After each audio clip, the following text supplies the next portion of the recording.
Today on The Rock Newman Show, Dr. Lonise Bias remembers the life and death of her son, Lynn, as he is inducted into the University of Maryland Athletics Hall of Fame. She survived not only his death, but the death of her son, Jay, to emerge as an inspiration and cheerleader to parents and families everywhere. That's coming up right now on The Rock Newman Show.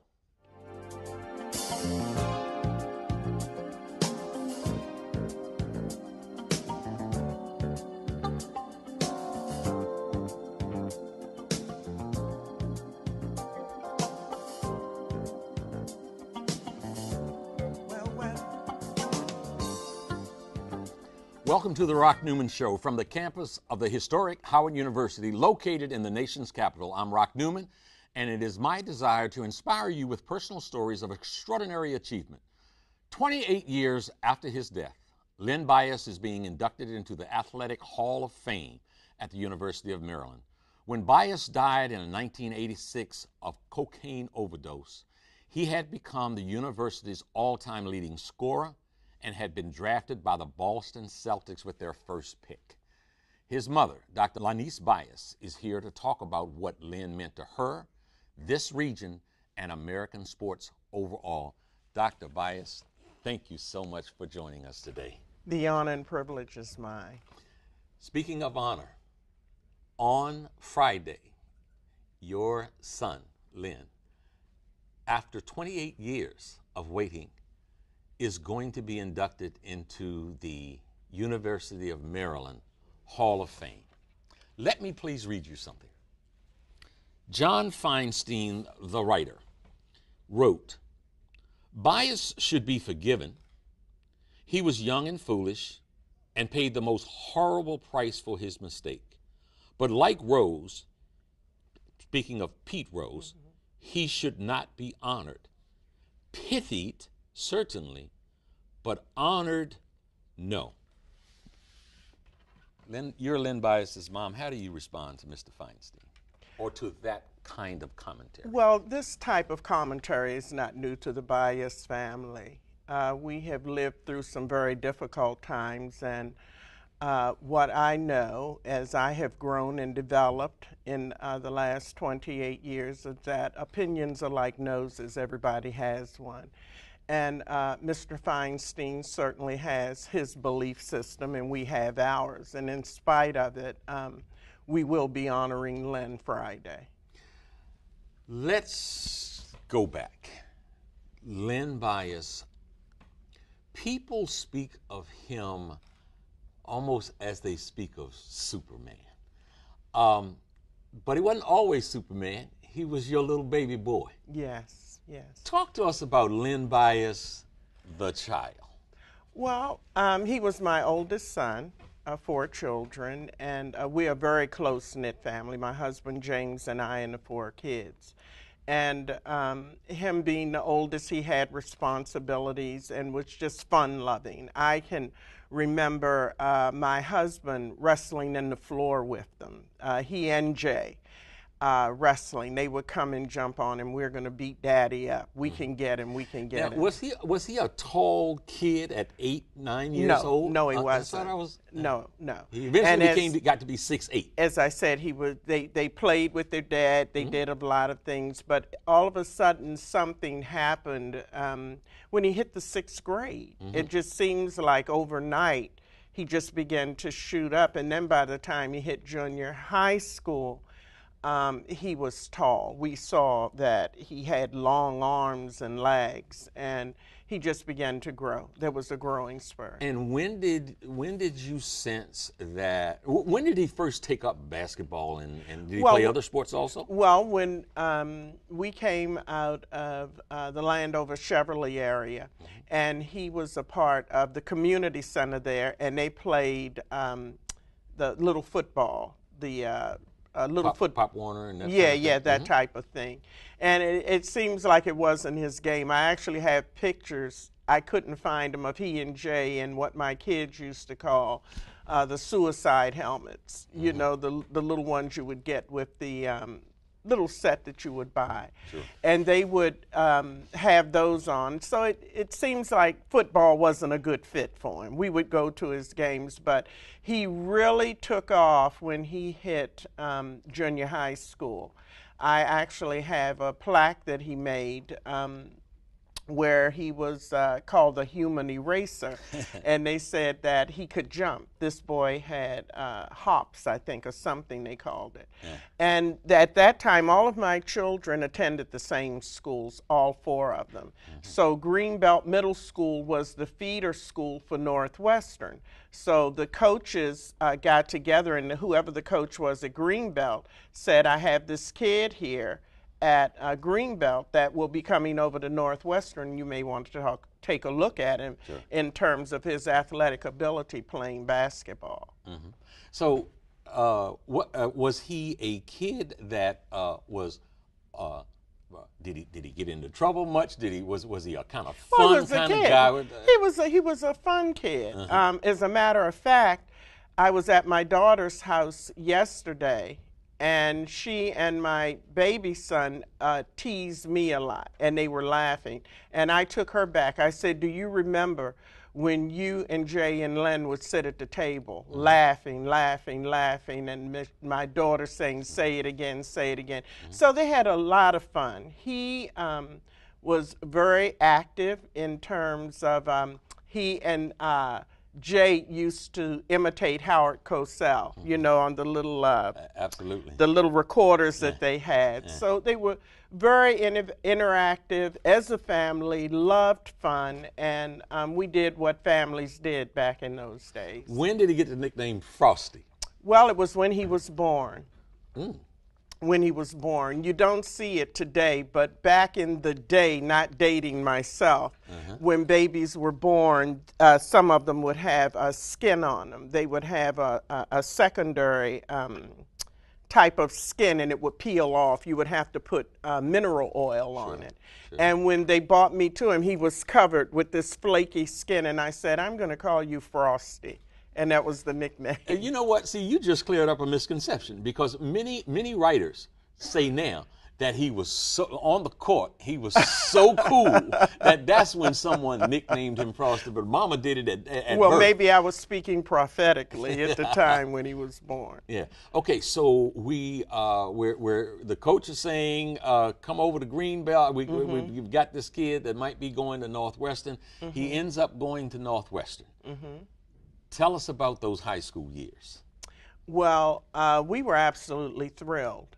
First of all, I did not know a lot about sports or basketball or understanding scholarships and going to basketball games and football games other than the little intramural community events that we attended, sports events for the kids. Mm-hmm. So when Len attended Northwestern, we entered into another dimension of sports, and the cheerleaders and all of the people at the game and all of the hype and all of that, and we rolled right into it. Now, so he went there as a freshman? As a sophomore. He went there? It was still junior high school. So it was senior high school right. At that time. He was at Greenbelt from 7 to 9, right. And then he went to Northwestern 10 to 12. As a sophomore. Exactly. Now, did he have the kind of skills, athletic ability, basketball experience that he started as a sophomore? Do you remember? No. He developed. He had the skills, but they had to be developed. Mm-hmm. And that was going through some of the training camps, the summer training camps, and just had a real good work ethic, and it was a fit for him. Uh-huh. He loved the sport. You know, I wanted to get into that for a moment, because one of the adjectives always used to describe him is so extraordinarily athletic. Yes. As it is many of our players. Mm-hmm. What people oftentimes don't appreciate is the kind of work and study and effort that goes into developing that athleticism. Yes. What kind of stuff would he do? I can remember him getting up, putting weights on his ankles, and put on a weight vest and go jogging. Yeah. Go jogging. And one picture that's very vivid in my mind is him standing in my kitchen door and saying, "Mom, take your fist, hit me in my stomach. You can't hurt me." I said, "Boy, get out of my face. I'll knock you down the steps." He said, "Mom, for real." And he lifted his shirt up. And how old was he at that point? I think he may have been in college at that time. Okay. At that time, I didn't know what six-packs were, but Yeah. when I think back, he had a real six-pack. Yeah. So I remember taking my fist, balling it up as hard as I could, and hit him in his stomach, and it was like a brick wall. And he laughed. He said, "Ma, I told you, you can't hurt me." And that, see, you're not born with that. That comes from Yeah, he developed from a hard whole lot of work. hard work. Hard work. Okay, so take us, if you will. We're at Northwestern High School. He's developing as a 10th grader. Do you know if he started to blossom as a junior? He began to. They would give him a little time, because they already had their the players that started, Yeah, and he would get in every once in a while. But then when he hit his junior year and his senior year, of course, at the end of his sophomore year and going into his junior year, he really began to take off. And that's when the interest started in terms of him getting a scholarship to attend college. So I was blown away again. Here we are. My husband was explaining to me that it's a possibility. You see Albert King on TV? Yeah. He can be on TV like Albert King. And I was, what? For real? Is that true? And as everything began to unfold that way, we began to receive letters from colleges for him to attend different colleges and all. And that was just another learning curve for me. Is there a game or two in his high school career that just really stands out? You go back there, something spectacular, great moments. They were all good because with him being young and everybody dunking, everybody loved to see him dunk, go up and dunk backwards, and he would play so hard. It was, there were so many games we enjoyed. I just cannot go back and pick out one in particular. So there was a tremendous interest, I would suspect. Yes. From all over the country. Yes. He ended up choosing the University of Maryland. How and why? Well, we had several coaches that came to our home and talked to us about Len attending their school, but he wanted to be closer to home. And we said, well, you're right down the street, the family can come, and the University of Maryland is a good school, a good D1 school. And so we chose the University of Maryland. So with his kind of skills, and Maryland was known, in the ACC as obviously having a very strong program. Sure. A lot of, you mentioned Albert King, so many great ones had come through. Williams. Buck Williams, John Lucas, and yes. so many had come through. Did they offer him initially a full scholarship? Do you remember? Len? Yes. Absolutely. Yes. Now, tell us about that. Do you remember what that encompassed? Was that full scholarship? What does that mean? Well, a full scholarship means you have a full ride, and that's 4 years of playing the sport, and at the end, academically, you should walk away with a degree of some sort. So he had room, board, everything. He had everything. Everything. 'Cause a lot of folks hear about scholarships, and not all of them are comprehensive, and it takes care of all of the athletes. Exactly. Yeah, right. Exactly. Okay. Exactly. Did you have a sense when he was going through the University of Maryland? Obviously, his athletic talents were being touted. Did you ever have a sense that they were doing the same, they were putting the same kind of emphasis or not on academics, the school itself? Well, when you look at the schools, period, universities, period, when young men are recruited to come to schools to play, they play the sports and academics, as you said. is not as much in the forefront as the sport is. But many athletes have been very successful in managing both their academics and their the sport. So with Len, he did all right. Someone sent me a paper, or I came across a paper, something he had written, because he was a very talented young man, but his love was for sports, and his degree was in interior design. He was brilliant in terms of putting colors and the things that he saw together, very creative, and he was also a poet, and just a remarkable young man. So there is obviously the poet, a certain sensitivity, a sort of the world around him. Oh, absolutely. I can remember when he was young, Yeah. in elementary school or maybe middle school. He would come home and say, "Mom, look at this." It would be some grass, the grass that grows up very pretty and it looks almost like wheat. "Isn't this pretty, Ma?" Or he would pick up a stone and bring it in and give it to me and say, "Mom, look at this. Isn't this pretty?" So he was very deep, very, very deep. He wrote a poem about my mother. My mother had chronic arthritis, and there were times the only way she could get down the stairs sometimes was almost to sit on the step when it was real bad and go down step by step. And he was very sensitive to his surroundings and people. And What did that poem say? I mean, I'm not asking you to remember it. no, he just talked about my mom's arthritis. That's all. And I can't quote it. Yeah. You know, just to quote. So again, a certain real sensitivity to just sort of life around him. Oh, absolutely. Yeah. But a deep sense. Some of the things that people would overlook. Thousands of kids walk past the same park he walked past and never saw the grass or the stone. Yeah.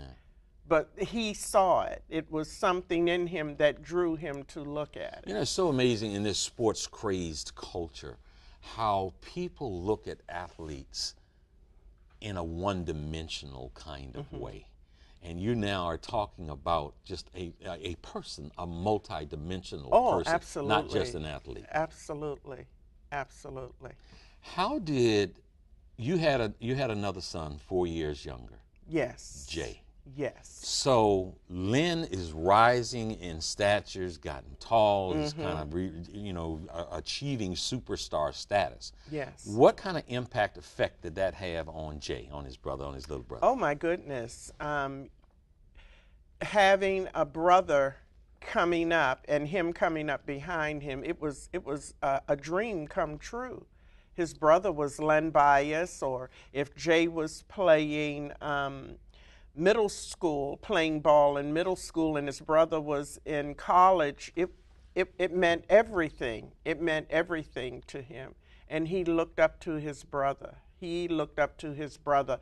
Even until the day Jay died, he missed his brother so much. He missed his brother so much until the very day he died. Mm-hmm. When you say missed him so much, are you talking about, because you all didn't live that far from campus, was it just that he was out of the house when he went on this his trips? His brother no longer occupied space here where he could see him, he could talk to him. Yeah. He could reach out to him because we were a very close family, remember? We took summer vacations, we did things together. We were a very loving family and a very close-knit family.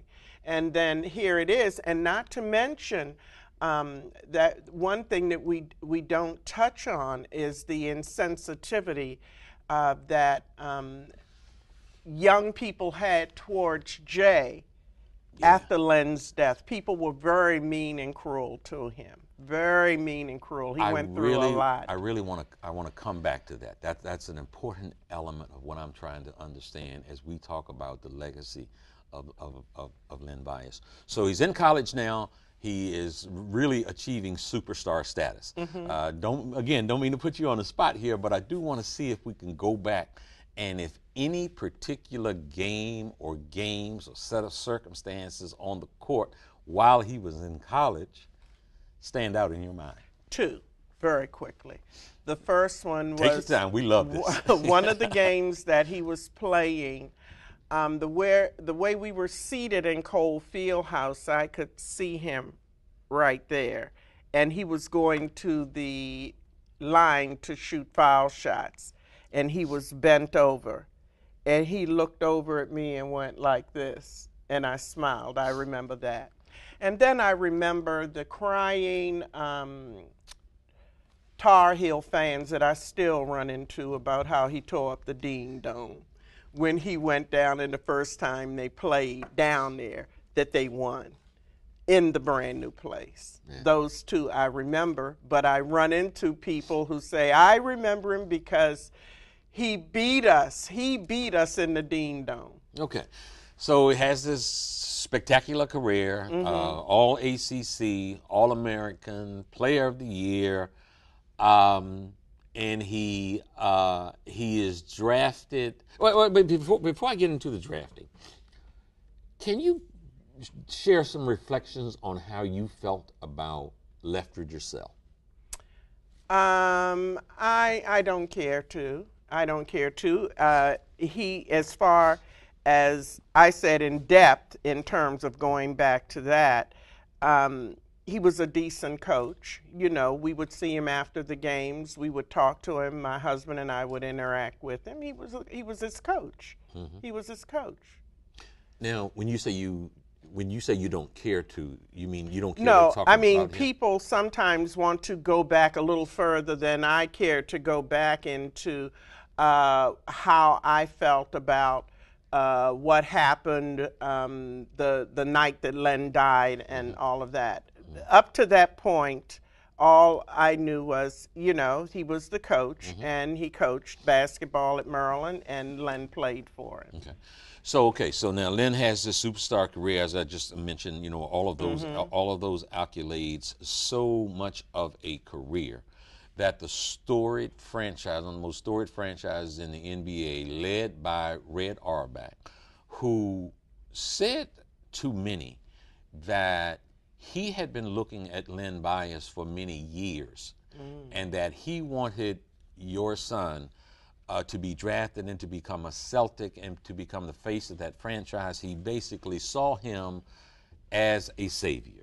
So they draft him with the first pick, in 1986. We're talking almost 30 years ago, but it's still a whole lot of money, and all the endorsements and everything else. The wonderful, fantastic, incredible news. First, tell us how you felt about those happy moments. If I could be just honest about it, as I had said in interviews years ago, is that even though I could see the gold ring, I could never envision him touching it. Do you understand what I'm saying? No. It was like everyone is saying, oh, look what Len is about to do. Look. But in my heart of hearts, I never felt it. I never saw it. Why? It was just something there within me that I was hoping and praying. I'm a woman of faith that it would happen, but it was something in me. So he gets drafted, the greatest news, you know, in an athlete's life. If you go to the Boston Celtics, he's the number 2 pick. Many argue he should have been the number 1. And again, as I said, I just want to understand, that was so much gold, sort of, there's the rainbow, and now it's right within grasp. Everyone saw that and felt it was imminent, but you didn't feel it was going to materialize.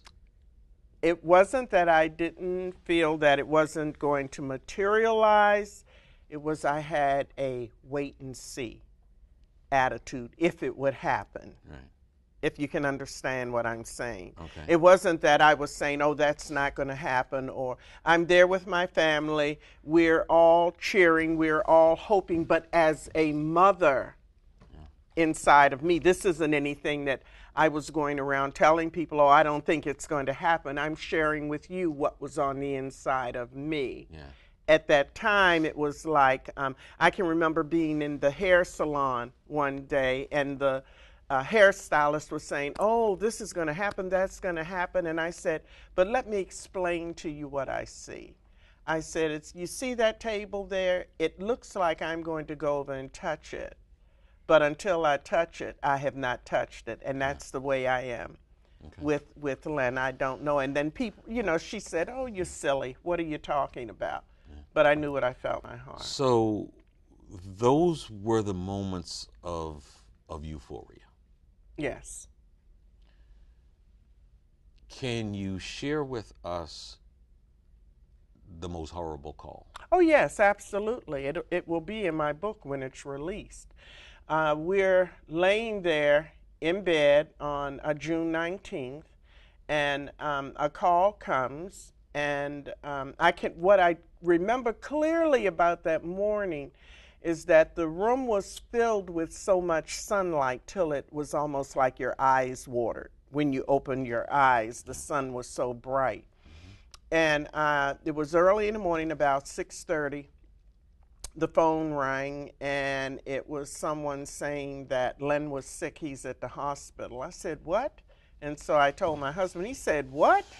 And we got up and we went to the hospital. Only over at Doctor's Hospital, which is the same hospital where Jay was pronounced dead, the same waiting room with the same bad news. And we got there, and I saw the players outside crying and torn up and media all over the place. And I was saying, well, what's going on? And when we got in, they said that Len had gotten sick. Something had happened to him. And I asked the nurse, she said, we have him on life support. I said, well, is he breathing on his own? She said, no. I said, is his heart beating? And she said, no. And it was one other thing I asked her. I said, well, he's gone.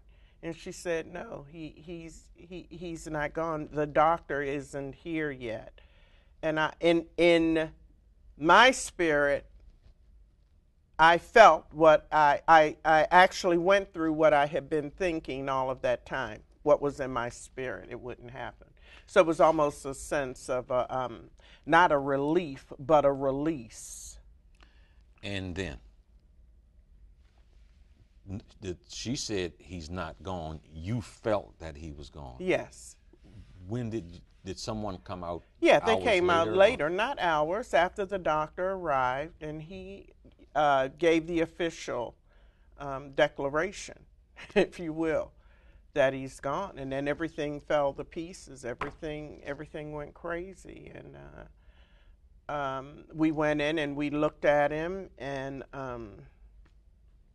lying there, and my husband torn up, just torn to pieces. And God had given me a strength to stand there, to look and to rub his head and to get home. And then when we were done, we got home. Everybody was tore up from the floor up. I mean, people were coming from everywhere crying. People could not believe it. I mean, when I got home, our little house was loaded with people in there, just everywhere. People couldn't believe it. I can remember seeing Adrian Branch's dad on the front porch when we got there. He was like, what, is it true? Is it true? Is it true? And then trying to get my children together, Jay and Michelle, and people in the house. It was chaotic, but today I thank my God for getting us through, because the thing that should have killed me, should have killed my husband and all of my children. We should not be together. I should not have 6 grandchildren. I should be out of my mind today. My God kept us through that chaos. June 19th, 1986. And I'd like to share something with you if I can. And not specifically to you, but to some of the viewers, because as I travel and speak, I'm a public speaker, motivational speaker. I take a 4.5-minute DVD with me wherever I go, showing who I am, who Len was and who Jay was. And on this DVD, it shows Len receiving what's his name, Stern? David Stern. David Stern shaking his hand, and he's a Celtic. It shows them carrying his casket out. It shows Jay playing ball, and then it shows my work. So I show this DVD wherever I go because we're talking about almost 3 generations, young people that have no idea of who Len Bias was. So I show the DVD and I talk about the lemons that life is going to give you. You are going to get lemons in this life and you cannot control it. And I share with the audiences 4 things that I have learned that all of us go through. This is what I've learned. We all have what we sense as a good life. That's where things are going pretty good, pretty good, pretty good. You're doing life. But it's unfortunate that you have the good life and then the nightmare comes, as you said, with a phone call. And when the nightmare comes, you're in the nightmare and you realize the good life was really good. You thought that the good life was not good until the nightmare comes. Yeah. So I talk to people about the importance of embracing the time that they have, because our nightmares will come. And after the nightmare comes, I always say there's life after death. No matter what you're going through, I know that my husband, myself, and my children, we stand today because there's so many difficult things that people are dealing with today, hard things we never thought we would ever hear or see. But we stand saying, we have made it. You're going to make it through. Now, does that mean we don't remember Len or we don't remember Jay? No, we remember them in such a good way. The good times that we had, as I said, sharing with my daughter and my son yesterday about how they used to laugh and the things that we used to do. And you're going to have the good life, and once you have the good life, the nightmare, life after death, and then the best is yet to come. Because every turmoil that comes to tear us up or to move us from one place to another, that disappointment, that pain, all of that is fertilizer for growth internally, if you can use it internally to help someone else. Your strength is amazing. Just God bless you for sharing all of this. In preparation for the show, as we were promoting the show, I put on Facebook, I asked the question, and I said, do you remember where you were when you heard the news of the death of Superman, Len Bias? And if you don't mind, I'd like to read you a couple, and I think we might be able to put it up on the screen. One person said, I remember going to the viewing of his body, and the crowd was wrapped around the block. The community and then some had showed up to pay their respects to Len Bias. One said, I was in the Marine Corps boot camp, Parris Island, South Carolina, and our drill instructor allowed us to watch Nightline. I froze. I couldn't believe it. I cried. And lastly, I was in the Air Force, far from my D.C. home. I had surgery the day before, and nothing they gave me could deaden the pain of his death. People around this country, and I would submit the world, were impacted and saddened and cried over the death of your son. We sit here today as a result of an encounter I had with the parent of Robert Griffin III. Mr. Griffin and I spoke, and he talked about having spoken to you. And he talked about what Len Bias's death, RG3's dad talked about what Len Bias's death meant to him. That he said, his young son at the time, who he thought was going to be an outstanding athlete, he committed that through whatever his lows might been or whatever his highs might been, when there were extreme moments, he was going to personally spend time with him to try to make sure that he was okay. And that was a lesson that came from the loss of Lynn Bias. Now, we talked about Lynn. You had another tragedy that you had to deal with, the loss of your son, Jay. How and what did what you, how did what you went through with Lynn prepare you to deal with the loss of Jay? I was not prepared for the loss of Jay, and nothing that I dealt with Lynn helped me through Jay. Because I had already buried one son. God, what is this? What are you talking about?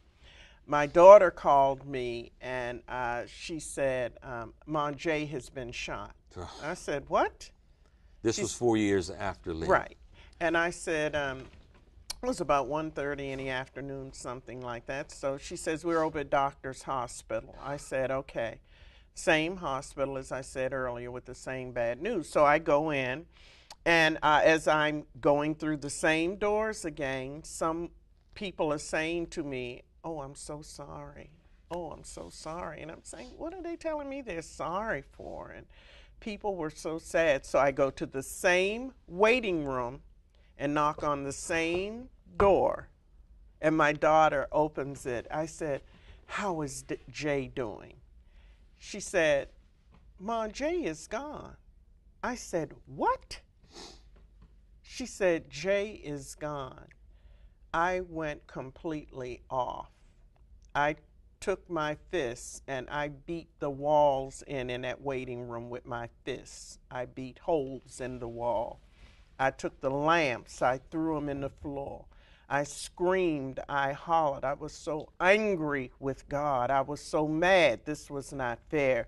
And as I walked out of the door, my husband and my daughter were trying to calm me down. As I walked out of the door, there was a nurse on my left, and she said, oh, we have prepared Jay's body for you to look at. And at that time, I could have spit in her face. I told her, get away from me. I'm not going to look at anybody. I'm not going to look at a body. And we got home, and when we pulled up, here's the whole thing getting ready to start again.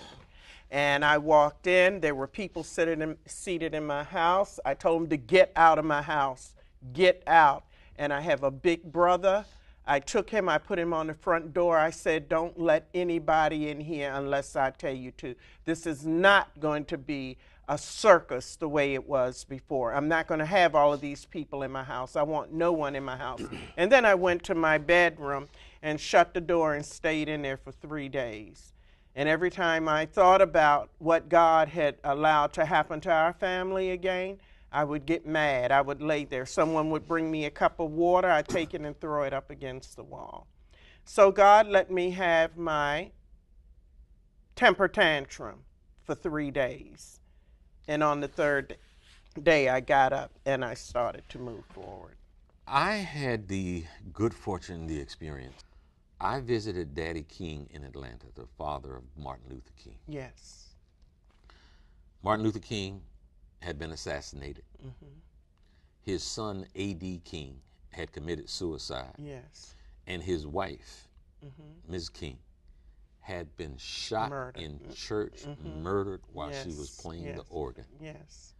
And I asked him, how do you carry on? And he said, I have a responsibility to be grateful for what's left. Absolutely. It's an adage. I can remember when Len died, and I was so upset and crying, and I just heard, as I said before, I'm a woman of faith, and I heard, Lonise, eat the loaf of bread in your hand and stop begging for more. Len is dead, but you still have a husband and You have 3 remaining children. This was before Jay's death. And you have a family. What I have learned, another thing that I have learned that I will put in my book, is that God does not bury love. We can bury our loved one and we can love them, but that love will not go in the ground. The love is in us to give out to others. So as I travel and I speak, I tell people that I had my Lonise Bias were 2 seeds that went down into the ground to bring forth life. And I stand here today to bring life to you, to help you, to encourage you. And it's something when you have a mission, a divine mission. I know this is a mission for me. If I always dreamed that I would teach or that I would do something. I always thought it would be Sunday school, a Bible school, or Bible study or something like that. I never thought it would be anything the magnitude of what I'm doing, but if God had told me his plan, that you're going to lose 2 sons for you to go out and speak and do even a greater work after I'm sitting here speaking with you, I would have said, get yourself another girl. No, not me. Yeah, you go wouldn't, find. No, wouldn't no, have no, taken no, that no, deal. no deal. Yeah. No, it would have been a deal breaker for me. But he knew what he put in me because of my faith for his honor and glory, to sit here clothed in my right mind and not at some mental institution or up at the cemetery screaming and crying, standing on one son's grave, putting another in the ground. And sitting here clothed in my right mind, today, I tell people, if you, especially people of faith, if you talk about spirituality and God's glory, it is costly. It is costly. What does that mean? It means for me to stand here, to sit here and chat with you and not be out of my mind, God is being glorified. Because it's amazing. People are saying, how is she doing that? But I know that if I moved from his presence, I would be everything that I thought I should be, out of my mind today. So this is a God-given mission, I believe. It's nothing that I just woke up. Who can lose a child and just wake up and say, let me go save the world? Who can go and just say, oh, let me go speak to thousands of young people? The email that you have there, I get them all of the time. Emails on Facebooks, phone calls, people that are actually calling me that I spoke to 20 years ago, and they're telling me they're telling their kids the same thing I told them about self-preservation, taking care of themselves, the damage of not only drugs, but just poor decisions about life, the decisions that they make. So after these tragedies, you embarked on a journey that included furthering your education. Did you get some of your degree, to get a degree out? The degree that I have is an honorary doctorate of education from Anna Maria College in Boston, Massachusetts, the consortium there. That's where I received my honorary doctorate of education there in 1992. So how did you start making the impact that you have? You've been a tireless advocate for more responsibility when it comes to children and keeping them away from drugs and other untoward activities. When did you start that? I want to go back a little bit about Len. One day I was laying across the bed in my room, or I was seated somewhere, and he started telling me I needed to hear this song, The Greatest Love of All. And he said, Ma, it's by this woman, Whitney Houston, and I'm telling you, it's beautiful, Ma. He kept telling me the greatest love of all. You need to hear it. I said, oh boy, I'll get to it. I'll get to it. But what happened was, after his death, I began to receive invitations to come and speak about substance abuse. And for 7 or 8 years, what did I use? The song, The Greatest Love of All. So Len was telling me basically what I was going to do after he was gone to change young people's lives, and I would break the song down. How so? I would say, how many of you know Whitney Houston's song, The Greatest Love of All? I believe the children are our future. That's what she's saying. Teach them well and let them lead the way. Show them all the beauty they possess inside, and on and on and on. And I would go through it. I said, do you understand you're beautiful? Do you understand you're gifted? Do you understand the importance of making good decisions? And then it's amazing, principles don't change, people change. I will receive invitations to come to schools to speak and use the same principles I used 20 years ago, but I strategize them differently for this culture, but it's still the same principles that I use. So I use Whitney Houston's song, The Greatest Love of All. Back then, I don't use it now. I have a number of, my company is B Speaks International. We are a life investment company, and we package hope. We bring new solutions to old problems. So when we had our WIT conference, which is Women in Training, a teen girls leadership and empowerment workshop, what I did differently for those girls was I opened up with their icebreaker was Roar by Katy Perry and Happy, and to get them motivated. Back then, they understood the greatest love of all, but I still use music, but it has to be music that's bringing a positive message and helping the kids as they move forward. What do you imagine October the 3rd, around 7 p.m., when your son is going to receive the honor that so many say is so long overdue? I will say this. I have a plaque in my bathroom that simply says, no rush, be still. It takes the time it takes. And we are absolutely thrilled, though some people have said it should have been done. The Bias family is thrilled, and so many of our friends are thrilled that this time has come. One thing that we have looked at is that when you look at life, something else that I've learned, we all have minuses in our lives. And when you look at the minuses in life, they are far fewer than the pluses.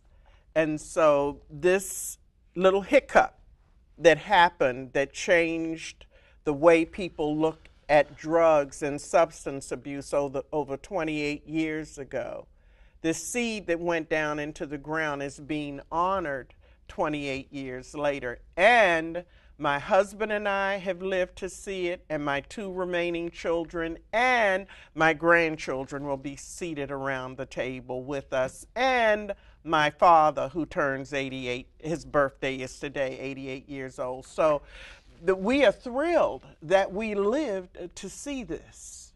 We are thrilled that we lived to see this. As a woman of faith, how did you respond to, in the immediacy of the tragedy, and how do you feel today about those? I did some research, the best I could, to a person. I talked to somebody last night who said he was with Lynn about an hour before the event. He, along with about a half a dozen other people that I spoke with, absolutely, it's 28 years. I don't think they had any interest in trying to cover anything up. They absolutely said he was not somebody who in any way was a regular drug user, that wasn't his style, that wasn't what he tried, that wasn't what he did, that this was a first time. How did you react in the immediacy of the tragedy, and how do you feel about those people now that would have given him? Well, I'm not going to answer your question directly, but I will give you an answer. And this is the answer that I give to young people and audiences as I travel, as I warn them about associations. You cannot be on your way to success and you're hanging with people or you're around people that do other things. I believe today that Len would be alive today if he had other associations. And back during the time drugs was not a big thing that we knew at the time, the Bias family. I mean, Nancy Reagan had just come out with Just Say No. Yes. But it wasn't until I was kicked out of my comfortable position after Len's death that I realized that we had a real problem with substance abuse. How serious it a was. serious substance abuse. I was on a plane one time traveling to speak, and a flight attendant handed me a note saying, I know it's you. I know it's you. I know it's you. I stopped cocaine the day your son died. This was a flight attendant. I have received letters and cards, emails from people over the years who said they literally stopped using drugs the day Len died.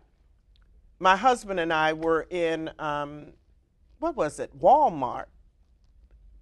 Last year, year before last, a man walked up to us. He said, Miss Bias, I've been saying forever that I wanted to tell you this. He said, I was in college, never used drugs. He said, and a friend of mine who was in grad school, someone that I respected, told me they have this stuff out called cocaine. And she said that it feels so good when you just rub it on your teeth. And he said, because of who she was, he was in school, he respected her, he was going to try it. He said the next day Len died, and he never touched it. You know, I don't know if good talk show hosts share personal stories, but I'm going to share one. My mother loved two of her grandsons. She loved them so much, and she didn't understand the drug world in 84 and 85. That she was their enabler. They would come to her when no one else would give them money. They knew that grandma would give them money. Len died, and I went to visit her, and I told her that the next $20 you give them could be the $20 that killed them the way that Len Bias died. That day, she stopped being their enabler. We got both of them in a drug program, and they've lived fruitful lives from that time. Look at the pluses. Look at the pluses. Look at the pluses. And this is your story. We don't know who else has stories here in this room. I mean, we don't know. I mean, on the campus, in the world. I mean, wherever I have gone from, I have been everywhere to speak, from the wealthiest, the poorest, and everything in between. And everybody has their stories of how Len's death saved them. There was a writer who took to task John Feinstein, who I started this interview off with talking about whether or not Len should be honored. He took Feinstein to task, and he made an eloquent argument as to why Len should be honored by the University of Maryland. And he said that his death arguably was the most socially significant event in modern sports history. The first flowers, one of the first flowers we received, I was looking through something today and saw pictures. I don't know, of all of the flowers that were in our living room. I was looking, that was in our living room at the time of Len's death. But we received cards from President Reagan and Nancy, the Bushes, Tip O'Neill, everybody on the Hill, we receive personal cards from people all over the world, from the highest point in government, everywhere from around the world. I don't think greatness is measured by home runs or points scored or field goals. I think greatness is measured by the kind of work that you do, and I could not be more grateful for you to be our guest today. The honor and privilege is mine. Thank you so very much. Thank you for the opportunity. God bless you. Thank you. That wraps us for today, folks. For more information on this program or any other program produced by WHUT, go to WHUT.org. I'm Rock Newman. God bless, and I'll see you the next time.